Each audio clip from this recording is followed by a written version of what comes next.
Hello guys, and welcome to this VolksWizard video, and it's a bit of a sad video today because it's the last one I'm ever going to make with my Up GTI. As you can probably tell by the sign on the windscreen, it's now been sold. It's going to a chap called Jerry from Dublin who's flying over tomorrow to pick it up. What I didn't realise was they couldn't actually buy it over in the Republic of Ireland, so there's been a lot of interest in it from people over there.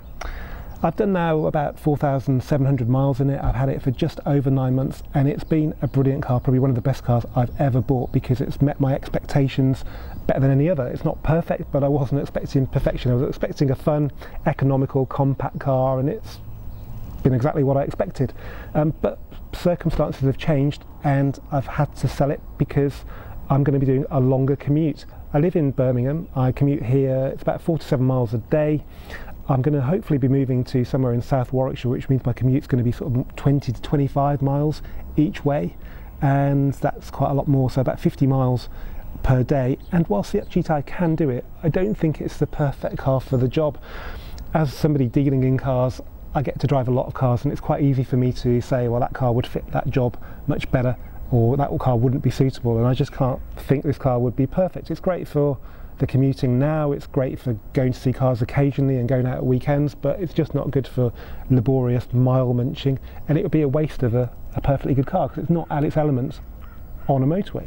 It's cost me about £500 to run this car for 9 months and 4,700 miles, which I don't think is bad going. I don't think that's going to last forever, especially if I start piling the miles on, so it's basically a case of quitting while I'm ahead. I can buy another one as well. The back order now at the factory seems to have caught up a bit. Apparently it's 12 to 16 weeks to order a new one, so if I regret selling it, I can buy another one. It won't be the first one, and I do have a sentimental attachment to this car, but unfortunately if you're moving house there are lots of expenses involved and sentimentality has to take a back seat. So it's now probably a good time to tell you what I'm replacing it with. Well, I'll just give you an idea of the brief. So because of the mileage I'm doing, I'm not scared of a diesel. I know there's a lot of bad press, but they still make sense if you do a certain amount of miles. Commuting across Birmingham in a dirty diesel is not cool, but doing 25 miles each way on a motorway is still the perfect travelling for diesels. I obviously want something from the Volkswagen group. I don't want anything too big, but it has to be practical. I'd go for a 5-door because I've got elderly parents, so this has been a bit difficult with them. I don't think they've ever actually been in it together anyway, so something a bit more practical. I'm going to pile the miles on, so I don't want anything to depreciate as a result of that, so something that's already lost a lot of value would be good. And I don't want anything boring, it has to be a little bit quirky. This is a quirky car and I quite like quirky. Just doing the usual thing and getting a Golf diesel or even a GTD would just be a bit boring. Anyway, which brings me to the replacement. Right, well, without any further ado, let me unveil the replacement to the Up GTI.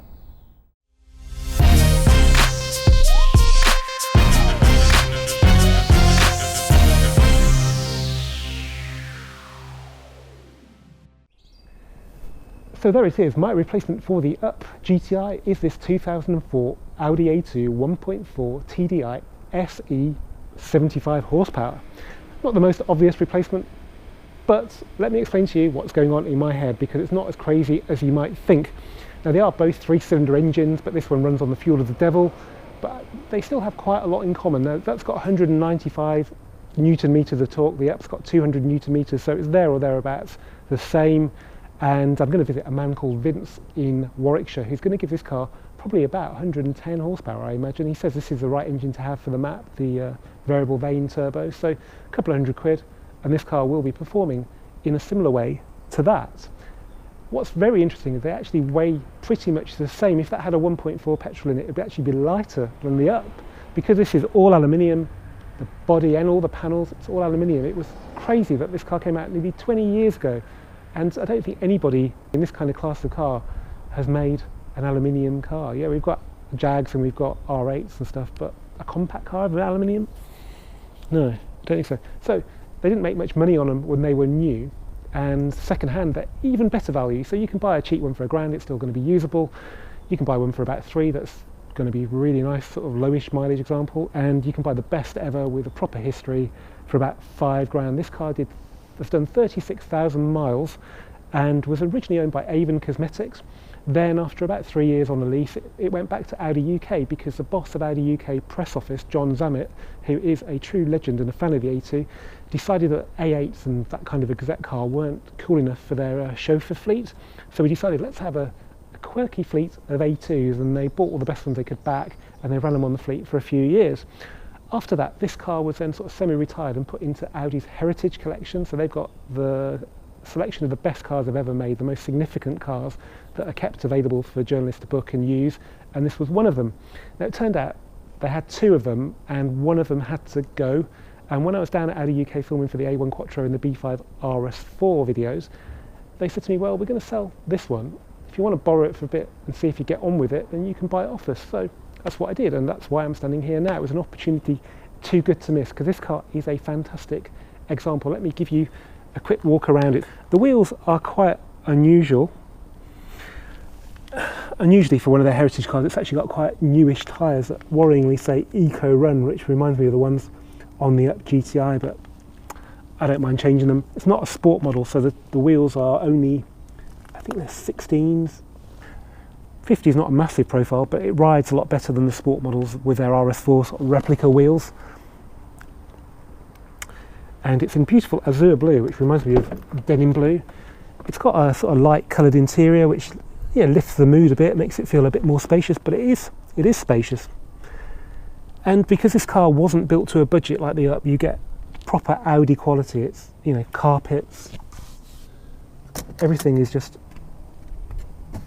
nicely done. The plastics here have actually gone a bit yellow, a bit like an old 1980s monitor that's left in the sun, but it's worn really well. Even the climate control buttons haven't completely worn through like some of them can.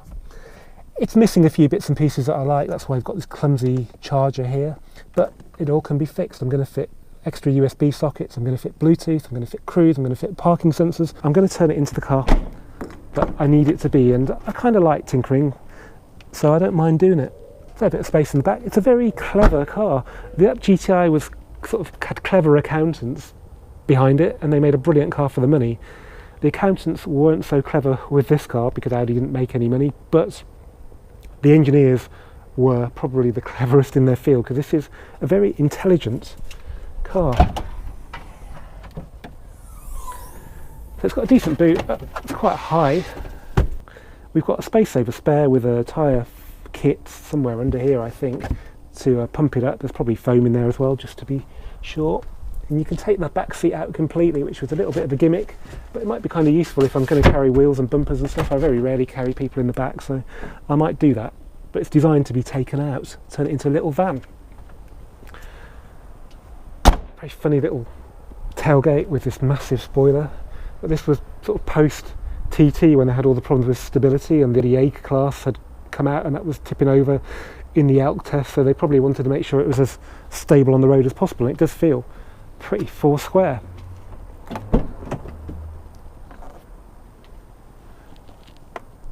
So yeah, 36,588 miles, and I think I bought it with 35 something on, and I've only had it for a very short period, so it's being used.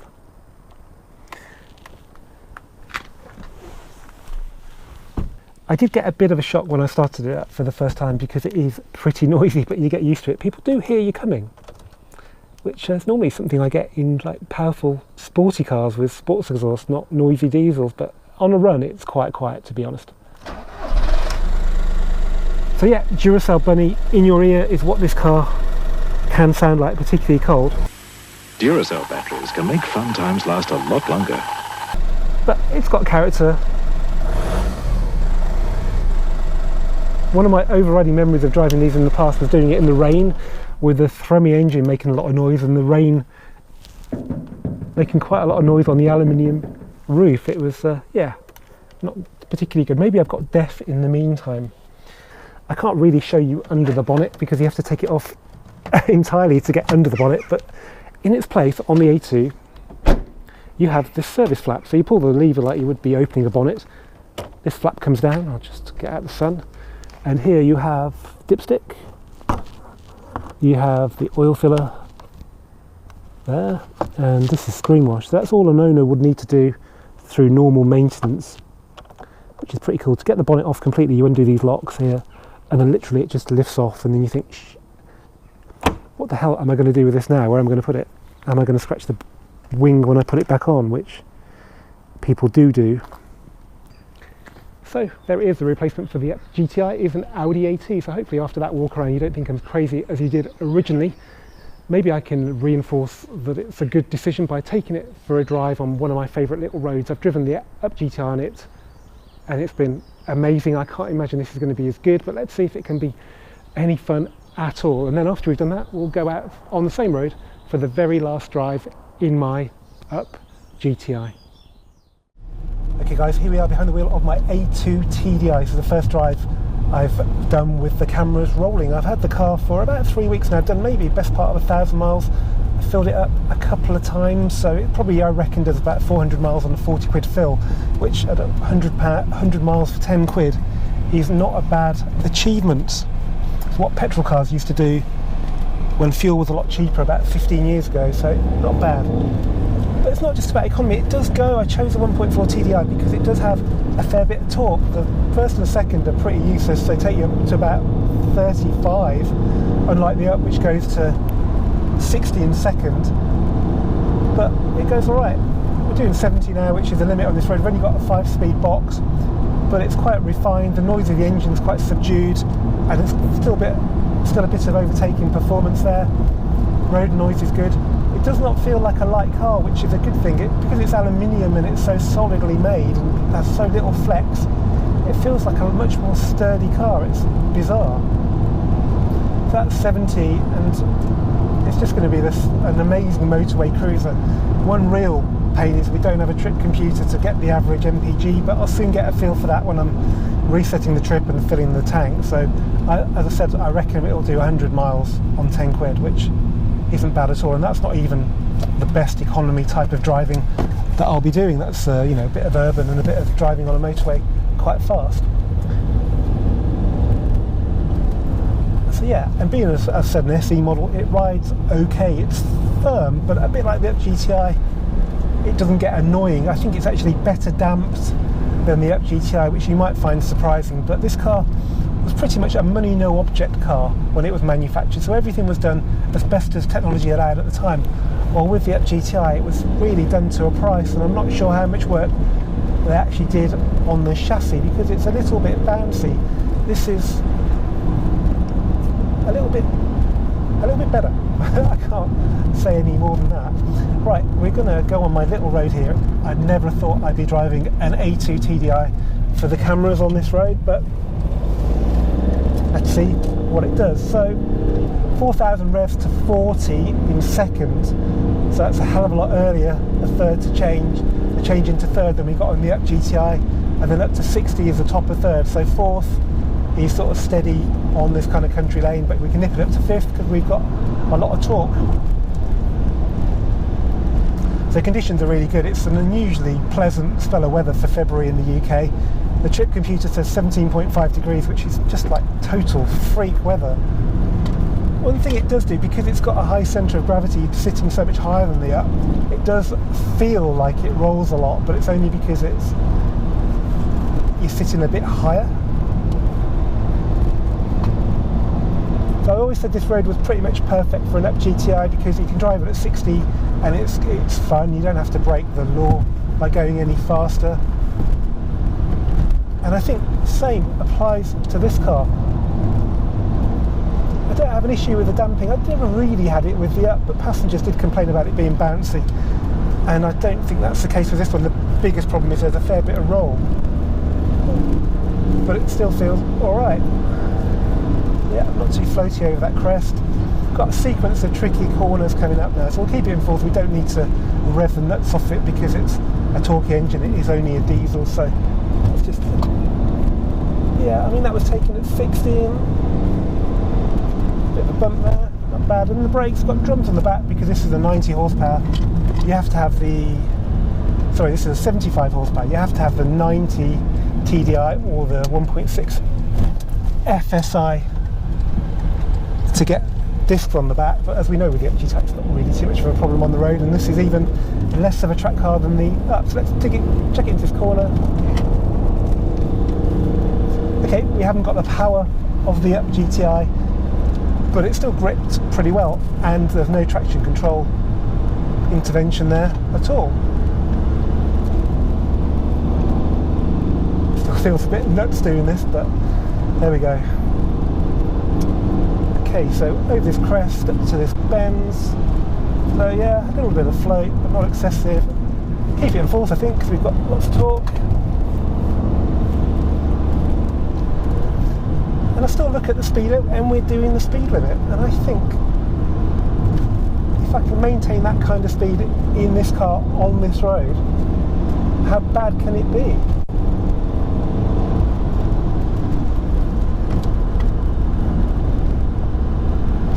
Slightly off camber there with a horrible post to hit if you get it a bit wrong. Now I'm looking at the speedo now, I'm going to have to slow down. So a horrible little corner here. But no, once you get past that initial roll, it actually holds on really well.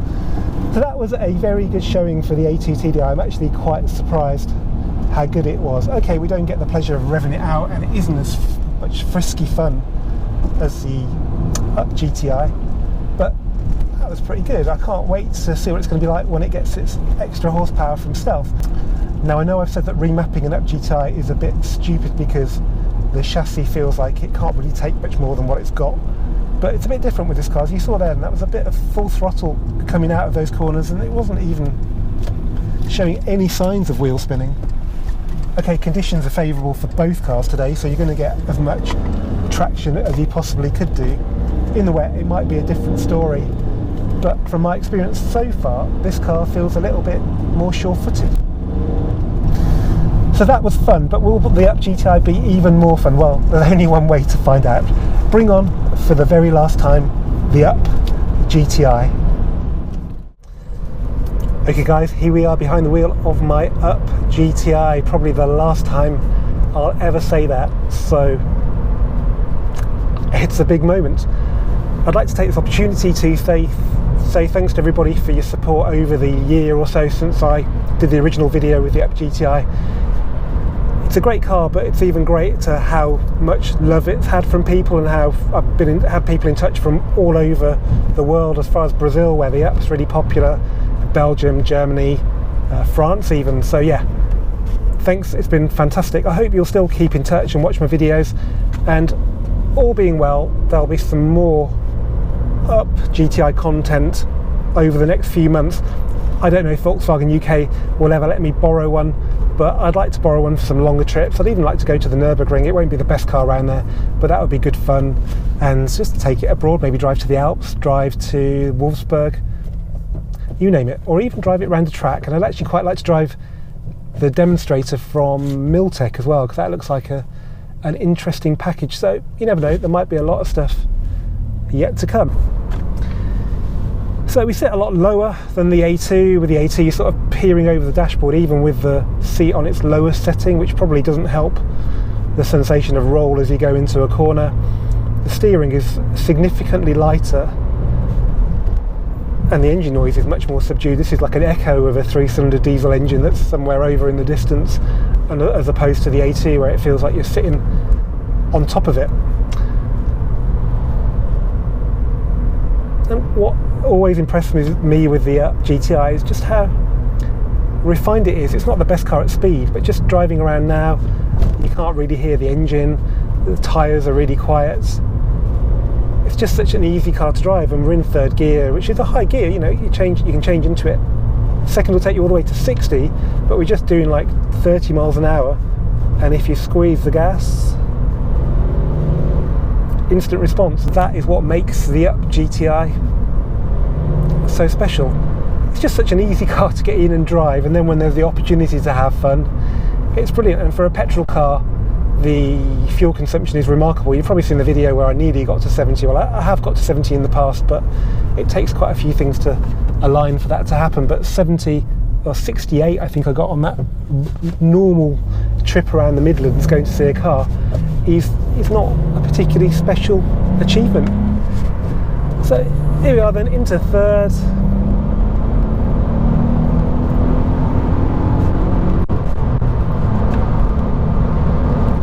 got a much broader power band than the A2. That's sort of over and done with very early. And this car will rev. I mean, the red line starts at 6. The A2 sort of conks out at 4, so I don't think even a remap will replicate that. I'd say it's a little bit noisier than the A2 because we haven't got the trim in the boot. Got to come off soon, so I'll just nip behind this Metro. A little known fact is when I met my wife, she used to drive a Metro. I had my Mark II Golf GTI then, you're probably not surprised to know, and I think she was a bit sentimental about that car, but she ended up in I think it was a Golf Driver 1.8. That was her first car after the Metro. Now she's got a Mark V GTI, which she loves a lot. I just hope this Metro is not going on our route. Anyway, back to the GTI. The seats actually strangely feel quite supportive. And the engine's a lot more soothing. You know, the A2 one does get on your nerves a bit. And it's just ready, just a tiny little pivot of your toe. And the acceleration is very, very impressive. I'm not going to move my foot, I'm just going to curl my toes in my foot, in my shoe. Yeah. Amazing. Okay, oh no, alright, and he's going on our route, so maybe we might have to overtake. Right. So I'll pop it into third, and I think I'll just go. Lovely instant response, and we've got a lot of revs to play with, so that's 5,000. We're already way past A2. Don't work it too hard. So that was lovely. A good example of why this car is so much fun. So yeah, definitely doesn't feel as settled as the A2. And the steering's so light as well, it just feels slightly hard to trust it. The noise is good. I mean, that's like a little R32, isn't it? I haven't driven this car for a couple of weeks now, so it's all a bit fresh to me after 9 months of driving it daily. But it just sounds like you've got an R32 following you, which isn't a bad situation to be in. I don't reckon it would be keeping up on this road. It's that heavy front engine. So yeah, it's a friskier ride. So it's frisky, it's exciting. You do have to concentrate. The A2 was a bit too easy, strangely, although with 75 horsepower I guess it would be. Yeah, steering feel is probably where this car sort of falls down, and that's probably why I've nearly had a couple through a hedge. Yeah, a bit frisky braking there. So kind of the crest was braking over the crest, and the car sort of took a bit of attitude as it went over the crest, which was a bit weird.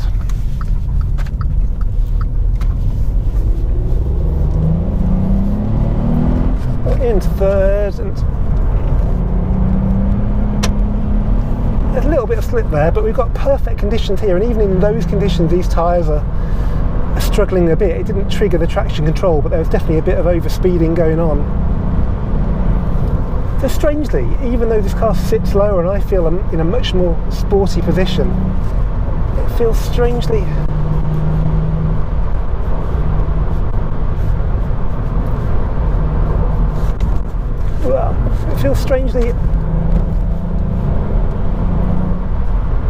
not particularly composed.